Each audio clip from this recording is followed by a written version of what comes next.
स्वागत है। ब्रेक के बाद कानपुर में उस समय प्रशासन में हड़कंप मच गया जब गुंडों और माफियाओं के नाम से डाक टिकट जारी कर दिए गए।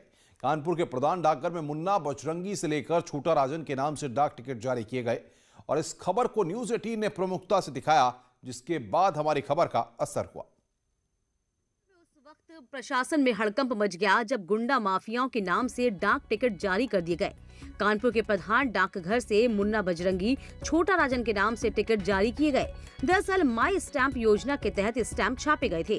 5 रुपए वाले 12 टिकट छोटा राजन के नाम और 5 रुपए वाले 12 टिकट कुख्यात बदमाश रहे मुन्ना बजरंगी के नाम पर छापे गए। हैरानी की बात यह है कि अधिकारियों ने फोटो की पड़ताल किए बिना ही इसे जारी कर दिया।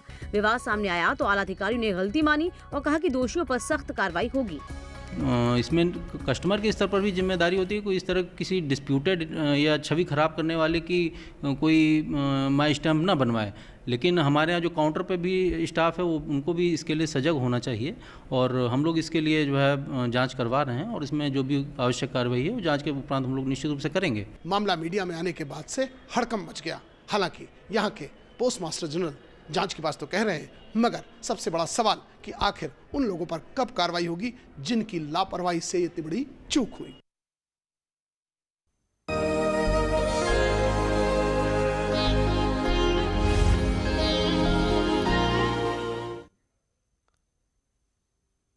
अब बात करते हैं, खबर अच्छी है। आगरा में अम्मा के ढाबे के बाद अब मेरठ में हाईवे किनारे एक खिलाड़ी अम्मा का ढाबा चर्चा का विषय बन गया है। कोरोना काल में नौकरी जाने के बाद पीएम मोदी के मंत्र को उन्होंने जीने का फलसफा बना लिया और आत्मनिर्भर बनने के रास्ते पर ही चल पड़ी। एक रिटायर्ड फौजी की मदद से अपना ढाबा खोला और शुरू हो गई एक और संघर्ष की कहानी।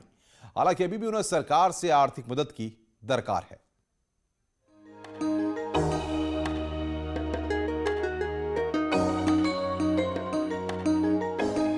ये कहानी हौसले और हिम्मत की है। ये कहानी एक खिलाड़ी की है जो हमेशा जीतने का हौसला रखता है। ये कहानी प्रेरणा देती है कि जीवन में कभी हार नहीं माननी चाहिए।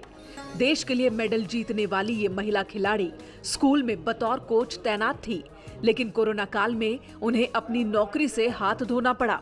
ऐसे में जब उनके सामने रोजी रोटी का संकट खड़ा हुआ तो पीएम मोदी का मंत्र याद आया और उम्र के इस पड़ाव में हिम्मत न हारते हुए आत्मनिर्भर बनकर जीने की ठान ली।